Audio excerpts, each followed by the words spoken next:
donna des noms à tous les bétails, aux oiseaux du ciel et à tous les animaux des champs.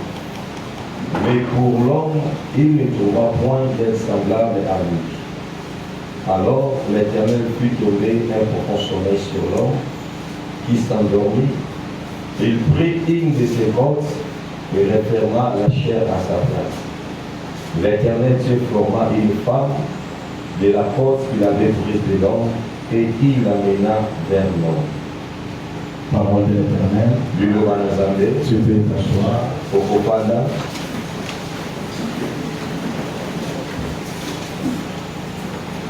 Tu salues les bien-aimés qui sont à tes côtés. Pesa ne pas appeler à l'homote. Avec beaucoup de joie, tu les bénis.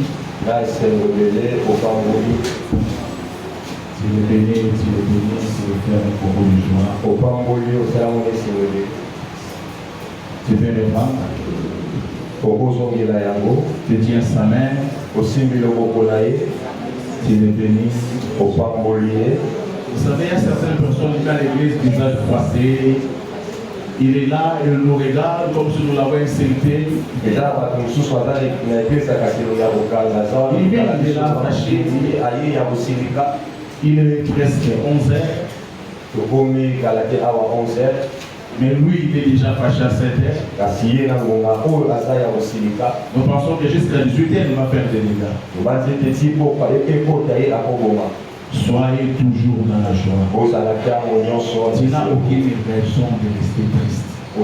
Si aujourd'hui ça va marcher, demain ça va. Amen. Est-ce que quelqu'un peut manifester la joie?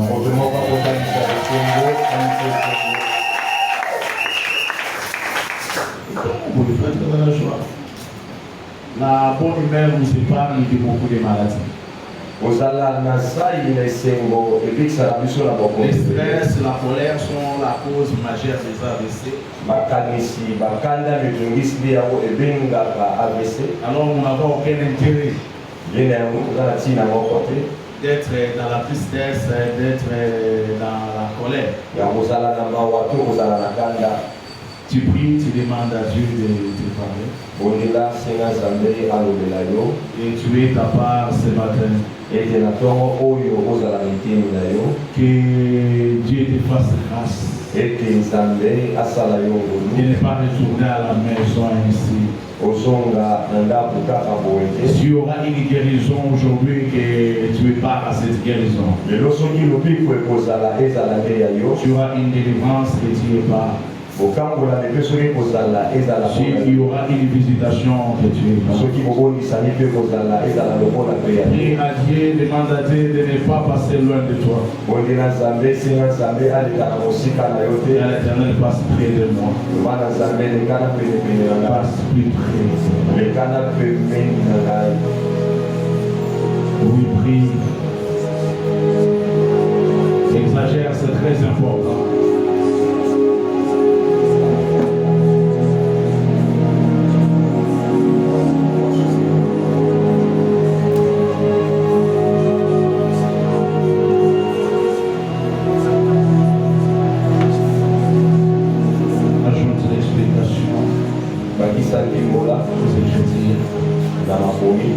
Dans la vie au travers de cette parole.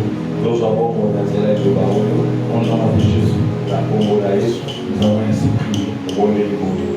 Amen. Amen. Amen. Que Dieu fasse grâce pour que tu puisses encore nous écouter. J'ai béni le Seigneur parce que tu commences à avoir cette compréhension. Tu commences à comprendre certaines choses dans la parole de l'Esprit. Ce qui est important. Parce que la vie est dans l'explication des choses. Nous croyons que la Bible est la parole écrite. Et nous faisons de notre mieux pour nous limiter dans la Bible. Parce que ce qui est au-delà là ne vient pas de Dieu. Alors que le Seigneur fasse grâce. Sois là avec nous. Peut-être nous allons dire des choses difficiles, mais que Dieu fasse grâce. Malgré que ça sera difficile, que tu nous écoutes. Nous avions parlé, nous avions dit ce séminaire avait un caractère prophétique, l'enseignement est prophétique. C'est un séminaire pour les hommes et les femmes dont les cœurs pas pour la parole.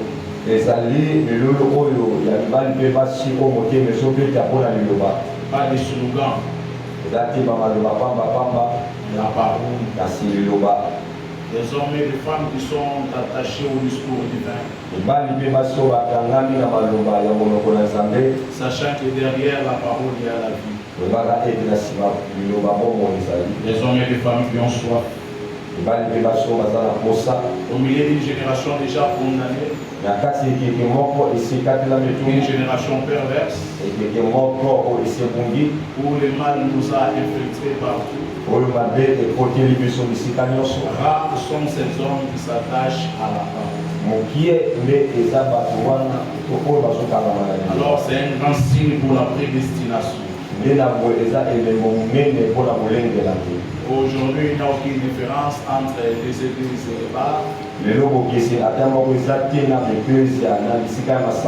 Aucune différence. C'est la même danse. C'est la même mélodie. Comme j'ai toujours dit, de la forêt des danseuses. Aujourd'hui, l'adorateur de l'Éternel aussi a ses danseuses.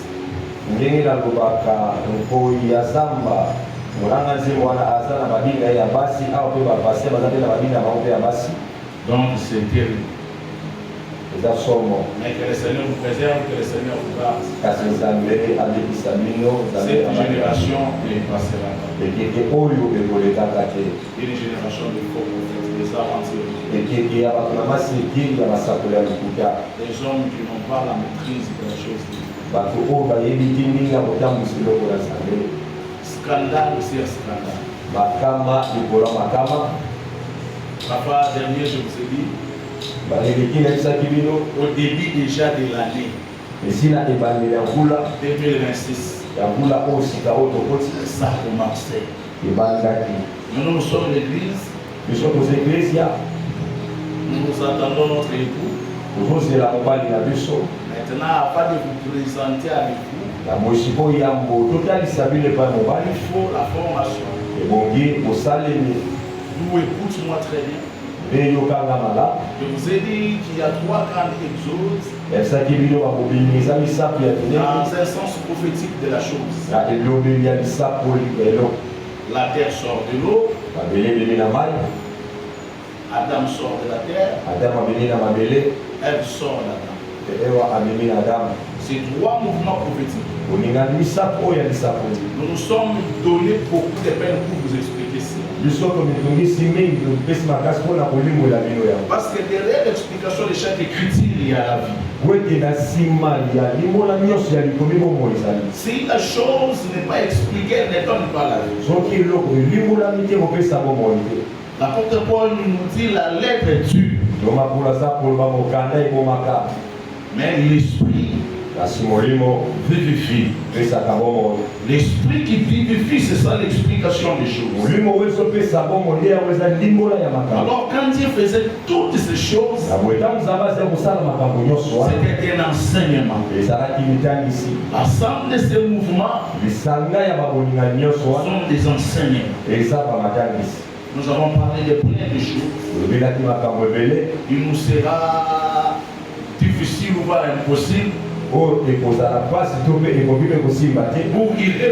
Quand tu as l'habitude de t'absenter là, maintenant nous aurons beaucoup de peine. Nous allons parler aussi de la manière de hommes pour que toi aussi tu puisses saisir quelque chose. Nous serons d'aucune utilité Si nous parlons que vous me comprenez. Alors pour que vous compreniez, vous devez être avec nous. Pour que tu sois réellement avec nous, tu dois avoir ta Bible. Tu dois avoir ton carnet. Tu dois avoir un livre à côté. Là, tu pourras comprendre. Si ces choses te manquent, ça sera un discours. Des choses que tu ne vas pas saisir. Et tu ne vas plus les voir parce que tu n'as même pas écrit. La Bible dit, l'Éternel fit tomber un profond sommeil sur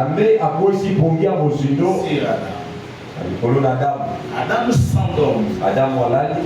L'Éternel prit la corde. Et la Bible dit, l'Éternel referma la chair à sa place. L'Éternel forma une femme de la corde qu'il avait pris d'Adam. Amen. Amen. Amen. Amen. Amen. Amen. Soyons ici. C'est-à-dire l'Éternel ne prend pas directement la femme, j'ai déjà expliqué ça. Il prend la corde. Et la corde forme la femme. Mais la Bible dit qu'il a refermé la chair à sa place. C'est-à-dire la chose n'était pas restée ouverte. L'Éternel a fermé. Après, il ramène cette femme et l'homme. La Bible ne nous dit pas que l'homme s'était réveillé. La Bible nous dit ceci. Et l'homme dit, voici cette fois-ci, l'os de maison, chair de ma chair. Ce qui nous fait croire que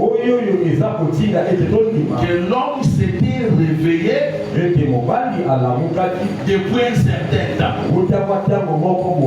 Ça va? Amen. Ça va? Amen. C'est-à-dire, entre former la femme et le sommeil d'Adam, il y a une période qui est silencieuse dans le livre de Genèse. C'est le réveil d'Adam. C'est-à-dire entre ces deux mouvements, Adam s'était déjà réveillé. Maintenant on amène la femme auprès de lui pour qu'il apprécie. Amen. Amen. Pour qu'il donne son avis. Est-ce que c'est ce que tu attendais? Est-ce que c'est elle ou c'est le pas elle? Est-ce que c'est ça la réponse profonde à ta question? Maintenant, à la réponse, Adam nous dit ceci. Il dit, voici cette fois l'os de maison, chair de ma chair. C'est-à-dire ce qui se tient au devant de moi, ce n'est pas autre chose, c'est moi-même. Amen. Amen. Amen. Mais entre ces deux étapes, il y a le réveil d'Adam. Oh, je vous ai dit que le sommeil c'est la mort. Et le réveil c'est la résurrection. C'est-à-dire, c'est après la résurrection qu'on présentera l'homme à la femme. Et attention, ça va être aussi après la formation.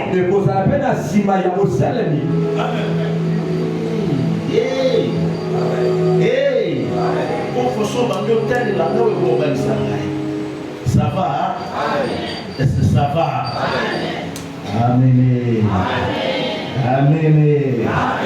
Kalonda, amen. Wana sikolo bakubali koliti.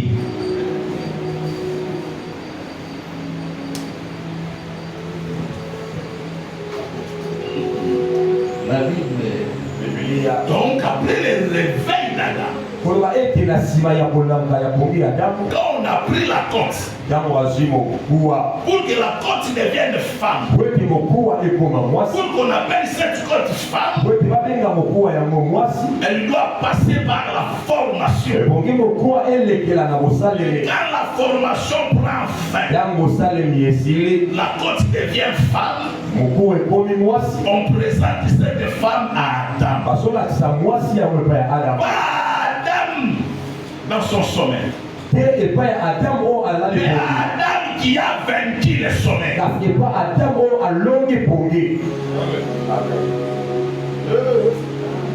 Amen. Amen. Pour qu'on présente Rebecca à Isaac, il faut qu'Éléazar passe par la formation de Rebecca. Comment former Rebecca? On doit parler à Rebecca au sujet d'Isaac. Qu'est-ce que l'Éternel a dit à Ève quand Ève dormait? L'Éternel a dit à Ève concernant Adam. L'Éternel a prêché Ève à Adam.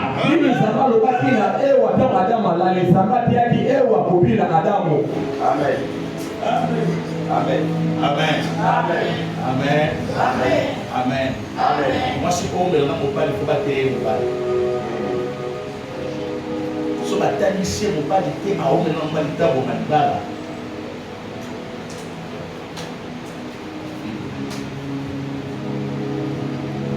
Donc, Adam a vaincu. Adam a longué le sommeil. Et quand il a vaincu le sommeil, on l'a présenté une femme. Mais cette femme-là doit être comme Adam. Raison pour laquelle Adam dit qu'il est l'os de mes os, il est chair de ma chair. C'est-à-dire c'est moi. Sous une autre forme. Amen. Amen. Amen. Amen. Amen. Est-ce que ça va? Amen. On peut évoluer. Qui est Adam? Il faut que vous compreniez très bien. Je vous ai dit la scène de Genèse chapitre 2 se répète dans Jean chapitre 19 verset 21. Les frères vont mourir. C'est aujourd'hui. Fais un effort d'être là et Dieu va te faire. Jean chapitre 19, verset 21. Les principaux sacrificateurs des Juifs dirent à Pilate, n'écris pas roi des Juifs, mais écrit qu'il a dit, je suis roi des Juifs. Pilate répondit, dès que j'ai écrit, je l'ai écrit. Les soldats, après avoir crucifié Jésus, prirent ses vêtements et ils en firent 4 parts. Une part pour chaque soldat. Ils prirent aussi sa tunique qui était sans couture, d'un seul ici depuis le haut jusqu'en bas. Et ils dirent entre eux, ne la déchirons pas, mais tirons au sort à qui elle sera. Cela arriva afin que s'accomplisse. Romains chapitre 7.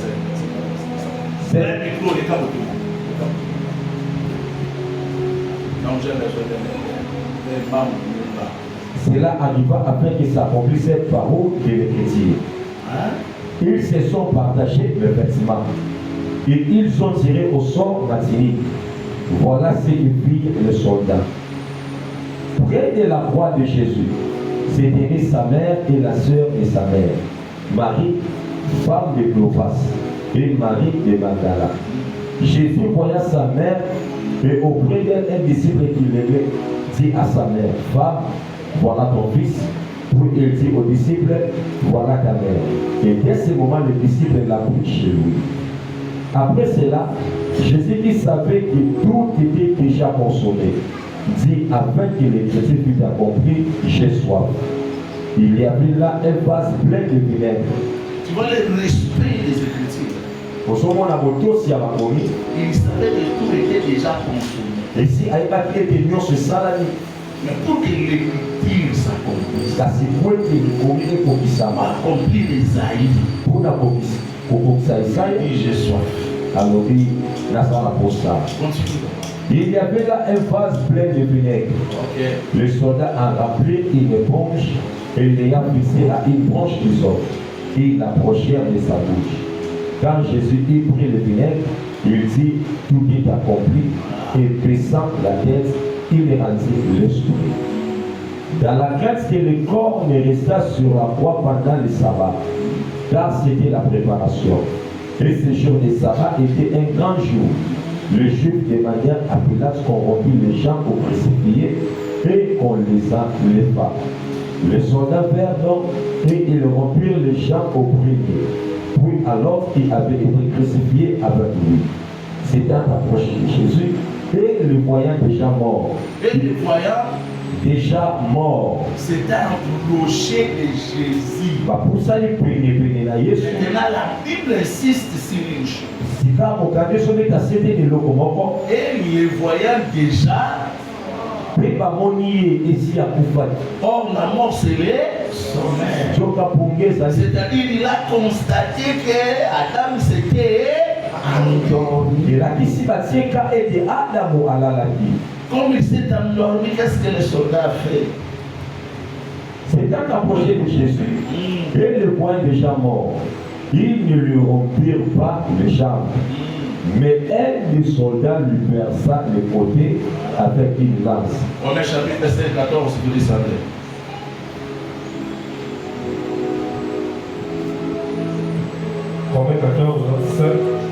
Romains 5, 14. Cependant, la mort va régner depuis Adam jusqu'à Moïse. Ah, depuis Adam jusqu'à Moïse. Voilà. Même sur ceux qui n'avaient pas péché par une transgression semblable à celle d'Adam. Mais quelle est la figure de celui qui devait venir? Mais quelle est la figure de celui qui devait venir? Qui est la figure de celui qui devait venir? Adam, hein? Amen. Selon les Écritures, quand vous lisez, Adam était la figure de celui qui devait venir. Donc même Adam était l'ombre de Jésus. Donc toute la prophétie là depuis Adam. Ces choses qui concernaient Jésus.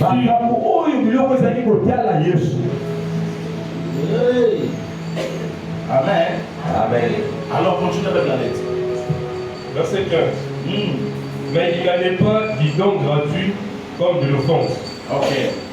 Car si par l'offense d'un seul, il en est beaucoup qui sont morts, à plus forte raison, la grâce de Dieu et les dons de la grâce venant d'un seul homme, Jésus-Christ, ont-ils été abondamment répandus sur beaucoup. Ok. Il n'en est pas du don comme de celui qui est arrivé par un seul qui a péché. Voilà. Car c'est après une seule offense que le jugement est devenu condamnation. Tandis que le don gratuit devient justification après plusieurs offenses. Car les dons gratuits deviennent justification après plusieurs offenses. Depuis Adam, les hommes ont péché. Ils ont péché. Ils ont péché. Mais vers le soir de la fin, Dieu, malgré le péché, a manifesté son amour a manifesté sa grâce en nous donnant un don gratuit. Et ce don gratuit, c'est Jésus-Christ de Nazareth. C'est-à-dire nous sommes condamnés d'Adam, justifiés dans Jésus-Christ de Nazareth. Amen. Amen. Amen. Amen. Est-ce que ça va? Amen. Est-ce que ça va? Amen. Vous êtes avec moi ici. Donc quand on parle d'Adam, l'apôtre Paul nous dit que c'était une fille. C'était l'étude. C'était la préfiguration de Jésus-Christ. C'est-à-dire pour comprendre ce qui se passe dans Adam, il faut chercher à le voir dans Jésus. C'est-à-dire Jésus est l'explication d'Adam. Si tu veux comprendre Adam, il faut regarder Jésus. Ça va? Amen. Ça va? Amen. Maintenant, regardons Jésus. Parce que nous parlons du côté déchiré. Quand les soldats romains a remarqué qu'il était déjà mort, c'est alors que l'un des soldats a percé ses côtés.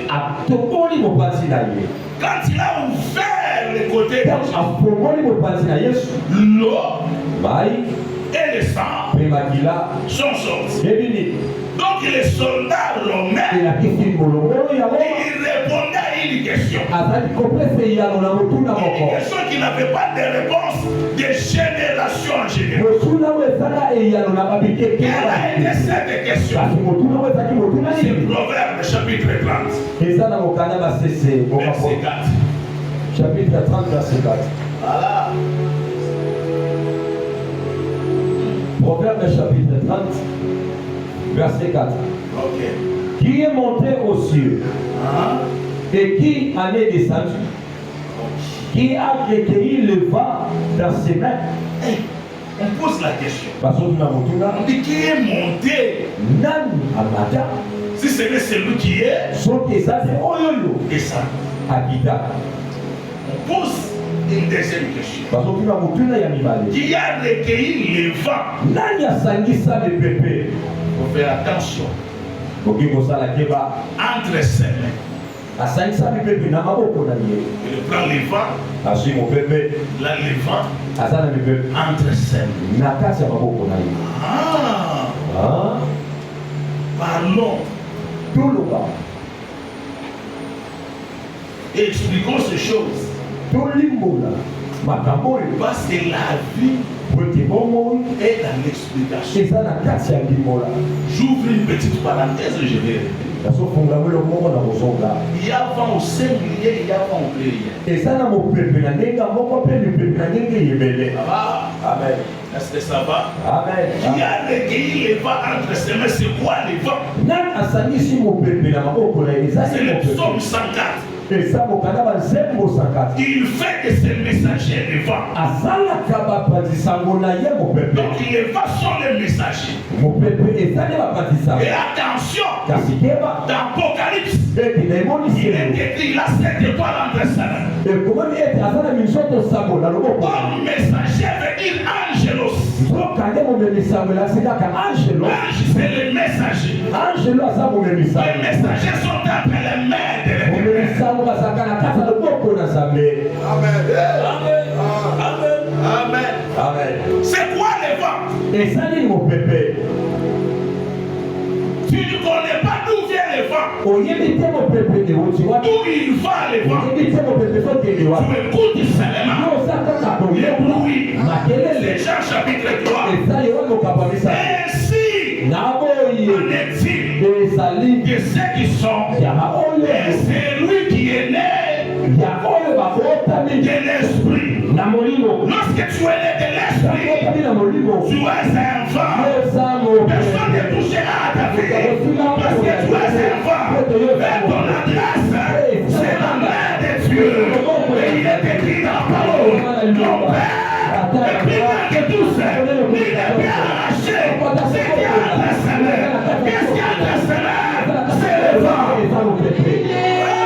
Toi, tu es le vent. Là où il ne peut pas passer droit, tu vas passer. Là où il ne peut pas passer droit, tu vas entrer. Parce que tu es le vent. Et ton alliance, c'est les mains de Dieu.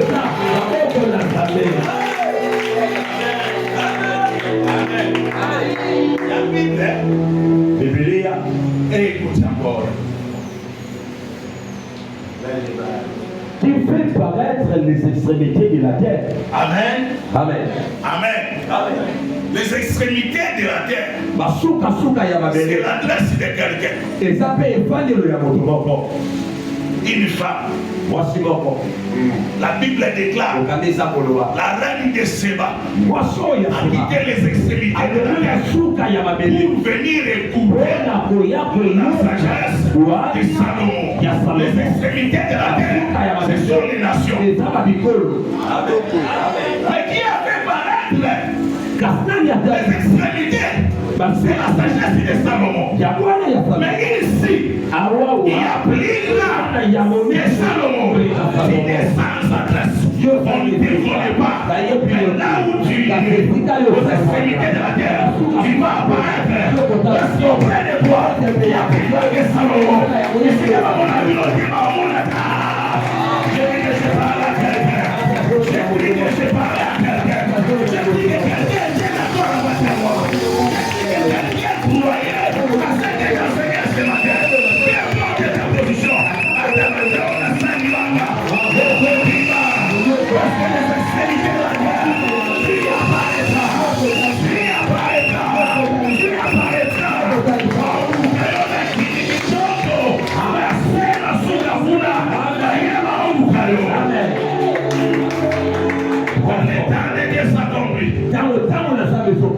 C'est compliqué.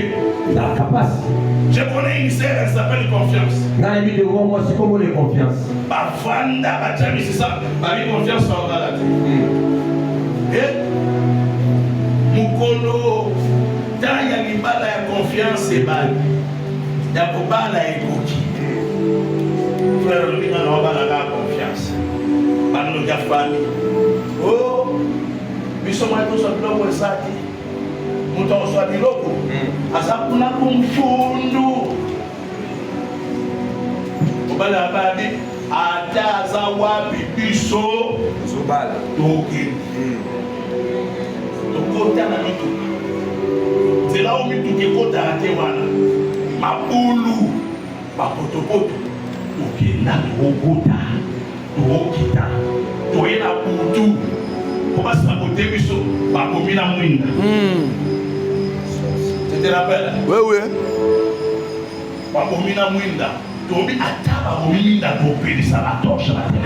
Alléluia.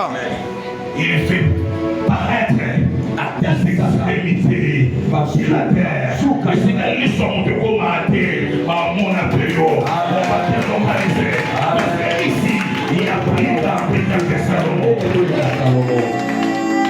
Je continue. Quel est son nom? Et quel est le nom de son fils? Ah, tu as sauté. Il y a une troisième question. Qui est monté au ciel et qui en est descendu?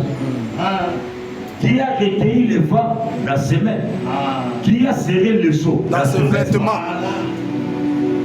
Qui a serré les eaux dans ses vêtements? La cantine. La cantine. Il y a des gens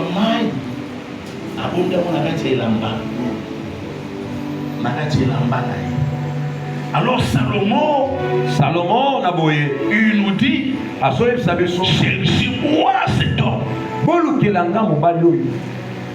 a caché les eaux dans son vêtement, les eaux dans son manteau,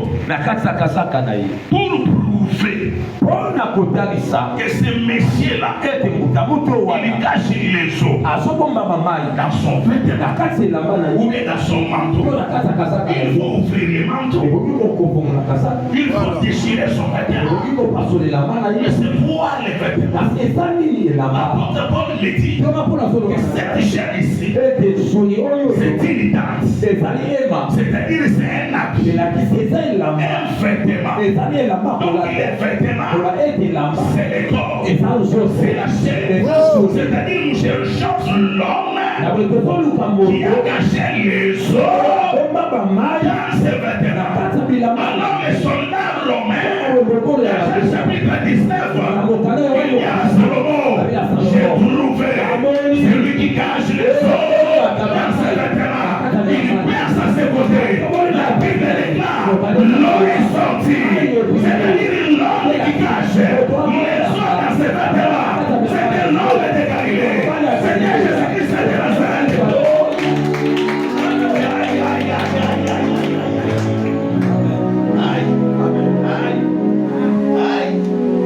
Raison pour laquelle il est Isaïe. Ne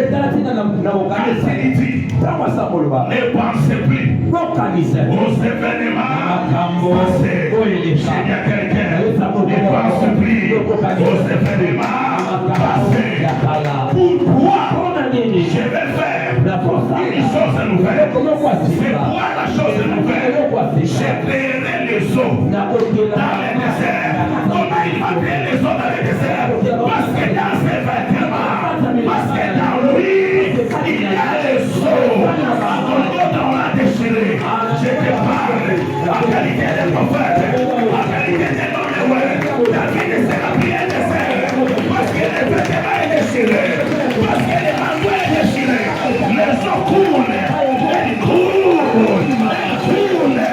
Elles coulent encore. Tu ne brises un désert. Je le répète.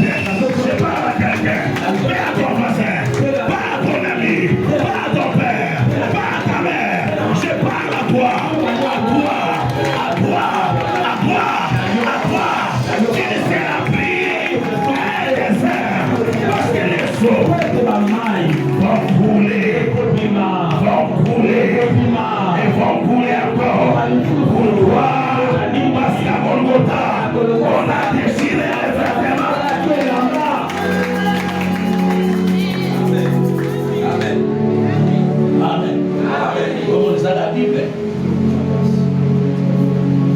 Oh, maman, il a donné ça. Vous avez ça moi embavé. Oh, maman, ça l'a fait ma cabisse.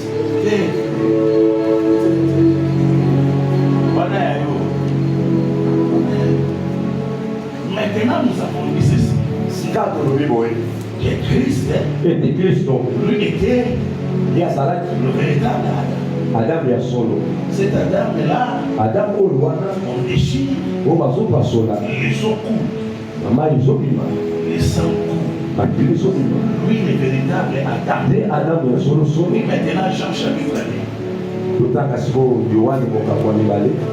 Jean chapitre 1, verset 19.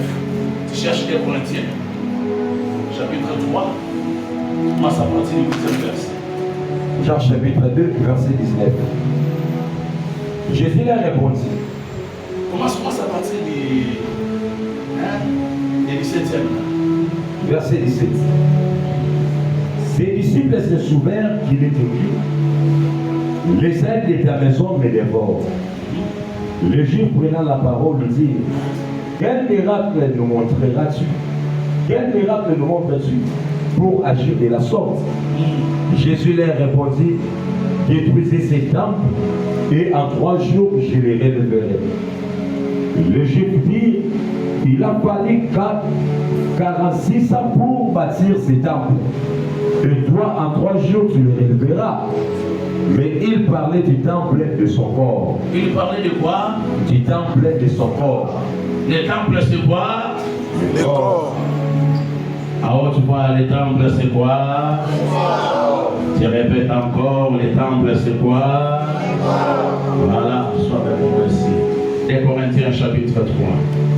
Toi tu cherches H chapitre 2 verset. 2 Corinthiens chapitre 3 verset 8.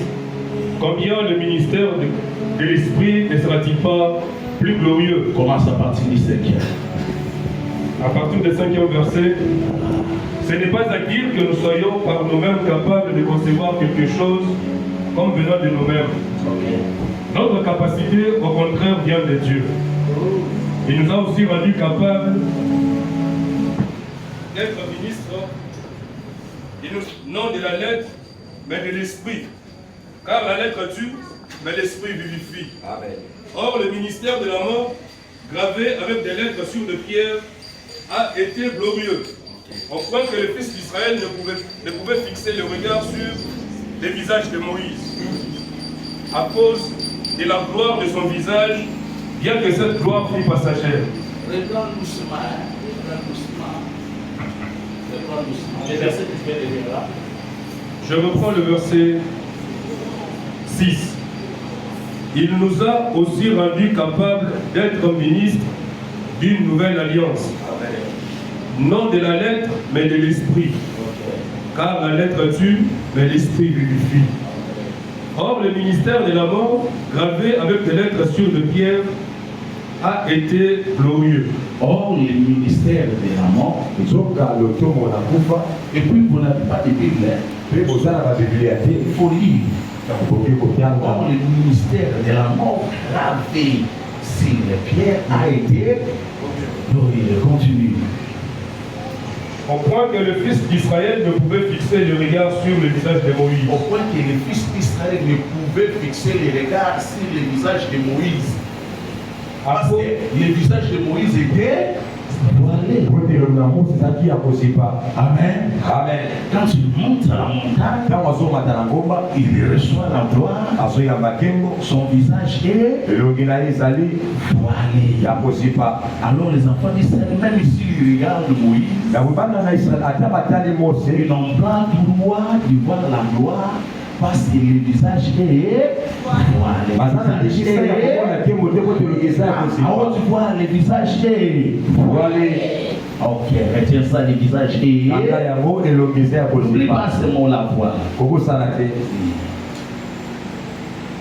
À cause de la gloire de son visage, bien que cette gloire fût passagère.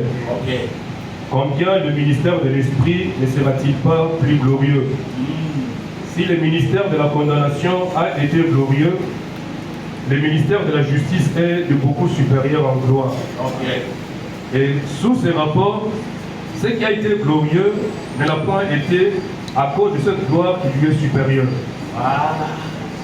En effet, si ce qui était passager a été glorieux, ce qui est permanent est bien plus glorieux. Ok. Tu vas lire les trois derniers versets là, mais après. Lis-moi Agé, chapitre 2, verset 9. La gloire de cette dernière maison sera plus grande que celle de la première. La gloire Kemo, de cette dernière maison, de cette deuxième maison, sera plus grande que celle de la première maison. Ça va? Amen. Ça va? Amen. Jusque-là, ça va? Amen. Maintenant, on demande quand je suis pas de la maison, tu vois, c'est le temple. Jésus explique le temple. Il dit qu'il s'agit de son corps. Amen. Amen. Or, nous vous avions dit que Adam était la préfiguration. C'est-à-dire Adam aussi, c'est le temple. Amen. Amen. Amen. Amen. Mais le vendredi, il y avait un problème chez Adam. C'est quoi? La chair était refermée à sa place. Quand nous avons lu Hébreu, vous êtes avec moi? Vous êtes avec moi? Quand nous avons lu Hébreu, chapitre 10, je vais lire à partir du 19e verset. Hébreu chapitre 10, verset 19. Ainsi donc, frères, puisque nous savons au moyen du sang de Jésus une libre entrée dans les sanctuaires par la route nouvelle et vivante, là inaugurée pour nous au travers du voile, c'est-à-dire de sa chair. inauguré pour nous au travers du voile, c'est-à-dire la chair. Vous vous rappelez l'évangile. Je vous ai dit que chez Adam, on a refermé la chair à sa place. C'est-à-dire on a mis les voiles. Elle ne peut entrer. Elle ne peut voir. Quand nous avons lu l'apôtre Paul, il nous a parlé d'Adam à Moïse. Ce que Adam faisait, c'est ce que Moïse a répété. Ça va? Amen. Problème y a un autre.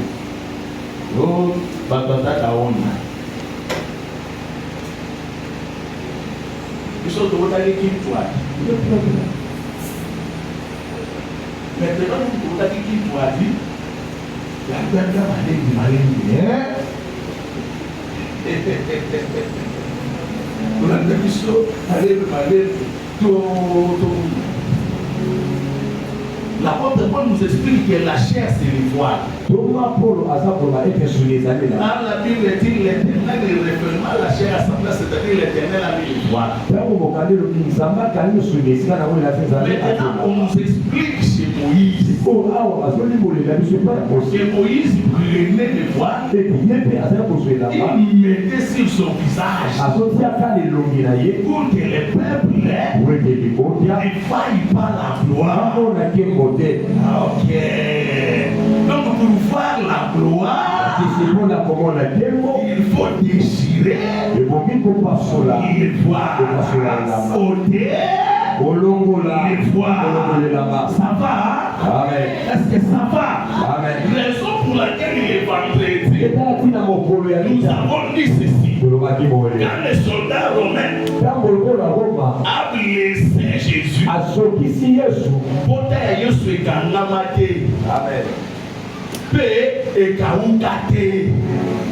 raison pour laquelle quand Thomas vient,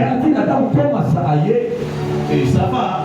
Amen. Dans Jean chapitre 20, verset qui dit de ça jusqu'au 27e verset, Jésus, il dit à Yoann, mets ta main. Et pas Adam et ça y a Okangama. Mais et pas Yesu et ça. Là tu as compris.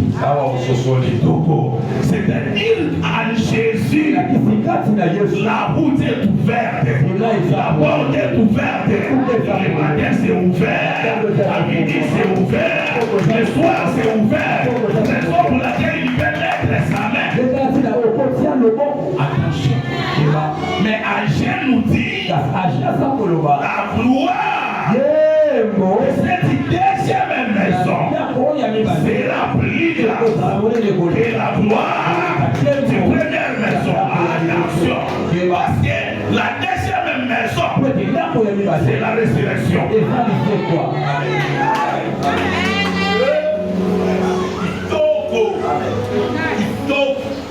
La première maison doit dormir. Amen. Amen. Détruisez. Quand on détruit, c'est ça le sommeil. C'est ça la mort. C'est ça le Nebuchadnezzar qui vient détruire les temples de Jérusalem. Le premier temple est détruit. Amen. Mais le deuxième temple, c'est la résurrection. Malgré la destruction, malgré la déception, il y aura une reconstruction aujourd'hui. Mon Dieu, pourquoi le deuxième temple est plus glorieux que le deuxième temple? Je vous en ai parlé les vendredis. Le premier temple a un voile. Le deuxième temple n'a pas de foi. C'est-à-dire dans le premier temple, la gloire est cachée. Mais la deuxième, dans le deuxième temple, la gloire est visible. La gloire est révélée. Cette fois-ci, ça ne restera plus caché. Ça ne restera plus caché. Ça sera révélé. Moïse il met le voile. Parce que dans Moïse, c'est le mystère. Ça doit être caché. Raison pour laquelle Moïse est bête. Parce que c'est le voile. Amen. Amen. Togo. Et ça y a un bon mana. Si le mot c'est un voile. Frère Papa Chi. C'est un voile. C'est un voile. Celui qui va passer à côté de mon coufa. Amen. Amen. Amen. Noé est un vrai soula. C'est un voile. Alors nous devons déchirer. Comment on déchire les voiles?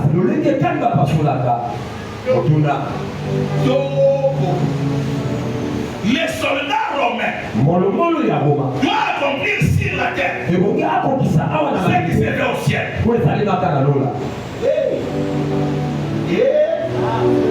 Ça va? Amen. Ça va? Amen. Il poussa un grand cri. Il est vent du temple. C'est déchirant. Tu vois? Qui a déchiré? C'est Léo. Amen. Amen. C'est le ciel. C'est Elohim lui-même qui déchire. Maintenant, les vrais prédicateurs, qui est le soldat romain, il doit répéter la prédication d'Elohim. Amen. Amen. Amen. Na temple de Salini, les soldats romains a été pour la temple de Solo. Donc, soldats romains avaient dit pour expliquer Bisso. Comment les moutons, avant Koufa, avant dit temple, il y a un peu qui vont à Kunati, il y a un Simate, il y a un Moelonti. Là, on voit les Bassou de Kuna. Là, on a dit que c'est une solide, on est de voir ça. Temple, nous autres, on a eu des voiles. Donc, on a Lola et Passoli. On a soldat romain. Non, parce qu'on a un peu de il faut que attention. Et bien, témoignage, soldat romain a aussi balance. La saline à Tchoubi, à Passoli. Mais Thomas, là, je vais Thomas a aussi balance. Thomas il faut dire le mot conseiller des amis pour les Amen. Amen. Amen. Comment nous sommes ça à monter? Nous sommes là pour les aussi ma balance quoi? Nous sommes dans ça le mot. Donc le prophète Moïse, il nous cache des choses. Mais pour que le voile soit doté, la parole nous dit quelque chose. 2 Corinthiens chapitre 3.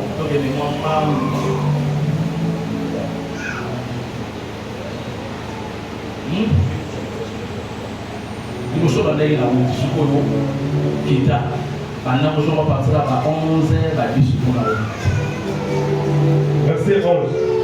En effet, ce qui était passager a été glorieux. En effet, ce qui était passager.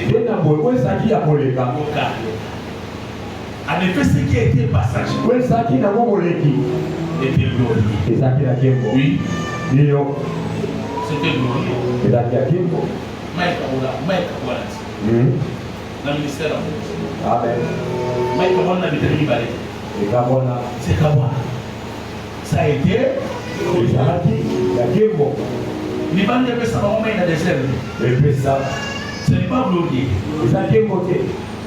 Ça a été glorieux.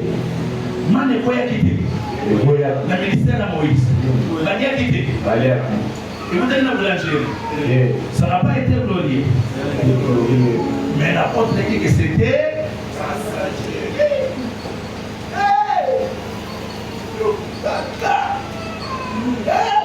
ça a été Passager. Continue. Ce qui est permanent est bien plus glorieux. Ce qui est, il y a ce qui est passager. Et ça, d'abord, ça, ils ont les cas. Et ce qui est D'abord, c'est quand les palais. Atama et Kawana, c'était Passager. Atama Melana Libanda, c'était Passager. Atama les Boya, c'était Passager. mais il y a une autre chose qui est, c'est-à-dire qu'il y a beaucoup de temps. Amen. Non, mais il y a beaucoup de temps. Amen. Le prophète parlait beaucoup de temps. Amen. Il y a beaucoup de temps. Amen. Non, les points, il y a beaucoup de temps. Amen. Mais qu'est-ce qui est permanent? Mais il faut ça, il faut des scandales. Ayant donc cette espérance, nous usons d'une grande liberté. Mais nous ne faisons pas comme Moïse, qui mettait un voile sur son visage pour que le fils d'Israël ne fixasse pas le regard sur la foi. Pour ça, quand est-ce Moïse était là-bas, Isaïe, ne faisait pas comme Moïse. Pour ça, il y a la mose. Et nous, le banni, au sein de la Moïse, au sein de la Salomon, au Tandi, au Salomon, c'est n'a pas simé. On a dit pour que vous n'ayez pas la main. Maintenant, je suis à la 5. Là, tu fais comme Moïse. Voilà, nous avons la mose. Des fois, il n'est pas déchiré. Il n'a même pas suppliqué. A tout coup, Noé, a mélangé tout dans le monde, il a dit lamba. Nana Melaka, Moko, Bilamba dans le monde. Attention, attention. Attention. So, nous savons que nous savons que nous savons so, nous savons que Salomon. Dans Salomon, on a passé à la princesse, à concubine. Je vais dire que nous avons chérie, nous avons princesse, nous avons concubine. Donc, si on continue à nous on a dit que ma concubine, ma princesse, so nous savons que nous avons fait nous salariés, on l'a payé, on a la mosaïque, on a la Mondi, Bana n'a pas passé la ligne, Amona.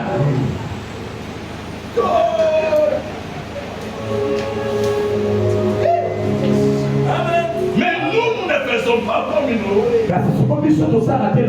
Nous ne faisons pas comme Chilomo. Nous déchirons les voiles. Nous déchirons les voiles. Continue. Et nous ne faisons pas comme Moïse qui mettait un voile sur son visage pour que le fils d'Israël ne fixasse pas le regard sur la fin et ce qui était passager. Mais ils sont devenus durs d'entendement. Car jusqu'à ce jour, les mêmes voiles demeurent quand ils font la lecture de l'Ancien Testament. Mais il faut quoi? Les mêmes voiles demeurent quand ils font quoi? Soit nous avons l'Ancien Testament, il faut les saluer. Nous sommes dans Isaïe, il faut les saluer. Ils font la lecture de l'Ancien Testament et ils ne s'élèvent pas. Parce que c'est en Christ qu'il disparaît. Car c'est en Christ qui disparaît. C'est en Christ que le voile disparaît. C'est en Christ que Moïse disparaît. C'est en Christ que Salomon disparaît. C'est-à-dire Moïse, s'il a une explication, il a une explication.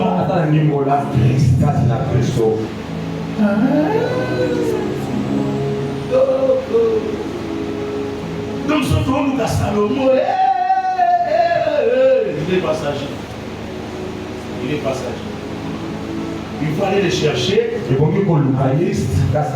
Voilà seulement que vous savez, nous avons la catégorie de Bassimi Baleka.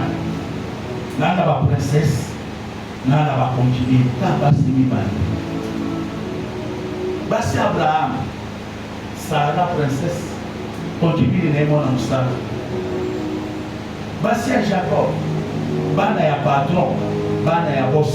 Parce que nous sommes là, catégorie il y a basi.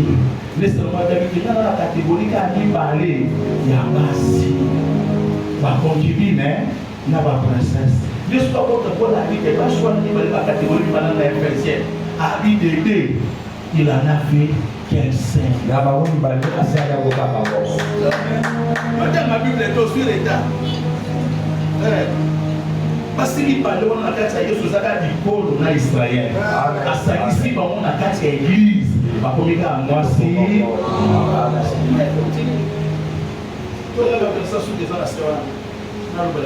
Mais lorsque le cœur se convertisse au Seigneur, les voiles les ôtées. Lorsque les cœurs se convertissent au Seigneur, les voiles est ôté. Nous comprenons que se convertir au Seigneur, c'est recevoir l'explication des choses. Si tu ne reçois pas l'explication des choses, tu n'étais pas encore converti au Seigneur.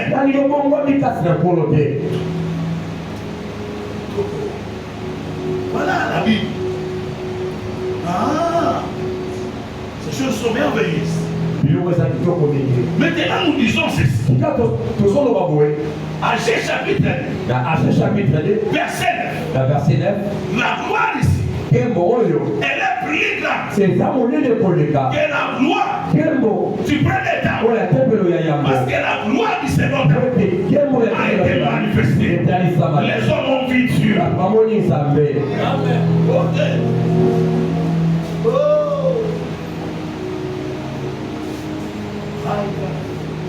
Mon Dieu. Oui, moi j'appelle. Nous finissons là.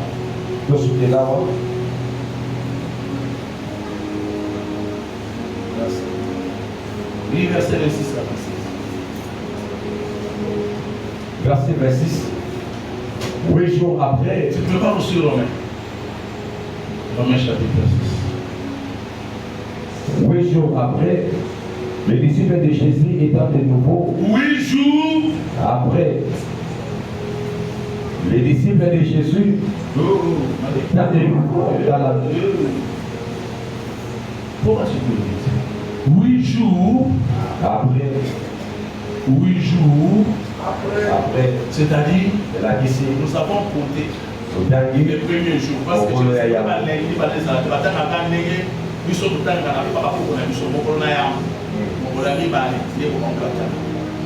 on compte les premiers jours, on compte les deuxièmes, on compte les septièmes, on recommence, on recommence. C'est ça le 12e jour. Amen. Qu'est-ce que c'est? 8e jour, c'est ça les répétitions pour la négociation.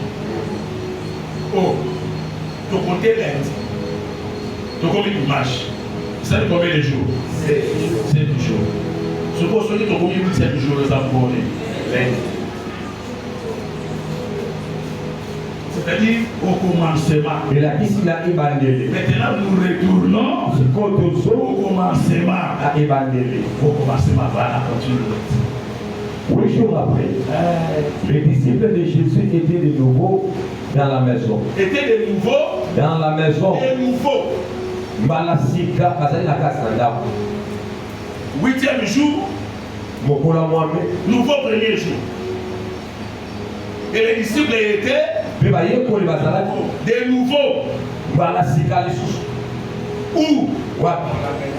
Dans la maison. Ok. Et Thomas se trouvait avec eux. Jésus vint, le porte était fermé.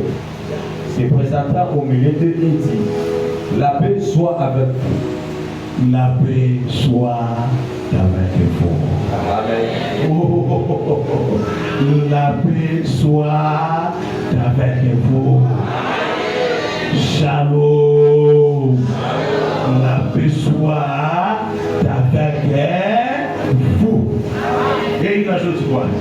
Oui, Thomas, oui, il dit à Thomas, avance ici, Avance ici.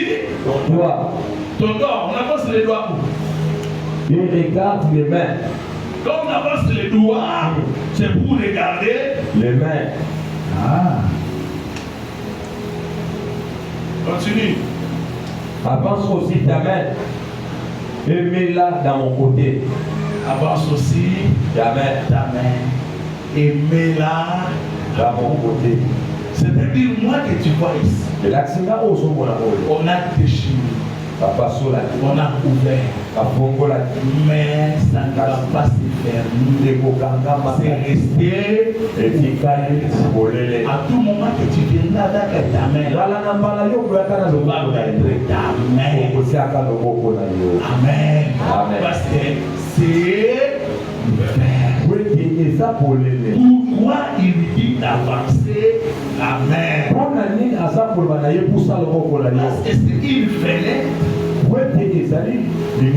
c'est la porte de la colonne. Par la même fenêtre de la colonne est sortie. Par la même fenêtre, la colombe va rentrer. Mais la main de Noé a saisi la colombe. Nous retournerons à Jésus, à Christ, parce que nous étions sortis de lui. Amen. Tu es poussière, tu retourneras à la poussière. Tu es ciel, tu retourneras au ciel. Mais moi je suis sorti de Jésus. Je retournerai où? Tu peux reçoit elle de savoir. Mon âme ne n'est pas là-bas, moi elle va sonner. Comme il ira. Vagabond. Mais moi et toi, nous ne sommes pas errants, ni vagabonds, parce que les chemins de retour, laisse-nous tout faire. Cette route-là, nous dit, cette route-là, elle est nouvelle, elle est aussi, elle est vivante. Mon livre, et gagne sa page. Balabala, Yassika Tondémi. Papa, cette route-là, elle est vivante. C'est ça, il y a beaucoup. C'est-à-dire que tu vas au côté de la route, on les a vérifiés. Ça y est, tout y était. Après, ça va comment? Après vérification, ce que ça y est, la route va te rejeter. Mais nous avons la taille. Nous avons la taille. La profondeur. La longueur. La largeur. De cette route-là.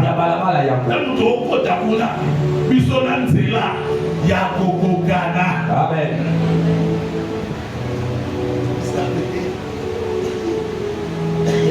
Que le Seigneur vous bénisse. Que le Seigneur vous bénisse. Qu'il vous bénisse en abondance. Soyez bénis. Vous savez, la route est nouvelle. Elle est vivante. La route là doit nous connaître. Je vous ai dit beaucoup de choses. Nous sommes sortis de là. Les chemins est ouvert. Pourquoi les attention? Attention. Vous constatez que c'est là que la raille a voulu. Vous constatez que papa n'a pas et tu la caca. Vous voulez? Papa t'a souhaité que les gars pour les classes aussi. Amen. Yana tangu nyosho mukauka. Naya mupanzi ikauki. Naya maboko ikauki. Oui, c'est l'état de jugement. Il a tangu ya usabisi. On a dit, je vous ai expliqué ceci. La ligne de l'eau. Quand on va vous gâter, au temps où la Bible, au temps où on est la flot, au monde est bien là, on va pour l'autre. Et ça dit que nous avons pris sa voile. Hein? Amen. Parce qu'on est dans le rôle du voile. Nous juste comme on a arche à Noé et sa porte. Ils ont écouté. Amen. Ce qui est dispensation ici, il y a aussi la ligne à Cani porte. Nous n'avons pas de ressources où et ça dit. Tant qu'on dirige au porte, pour que la maison, moi je suis au porte. Au porte, on a une chose de miracle. Parce que il n'a pas de carte de miracle. Ça va. Tant qu'on porte ici, on s'est aligné à Cani. Moyen Thomas a poussé sur le bobo et ça a été. Mais on faut la ressource. Pour Élina Moïse va pousser sur le bobo. Voilà donc la tambour, la jugement, la tambour, la tribulation, la zone de dispensation, il y a Élina Moïse retourne les ouais. La tambour est bon. Si vous voulez que vous ayez un estimé, vous n'avez pas voté à l'eau ou à la. Nous avons pas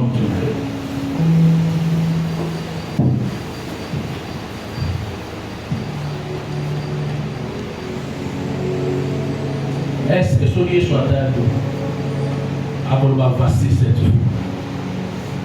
Nani liyo kukani na mobali? Kukani na mobali na nini? Nani liyo kukani na mobali?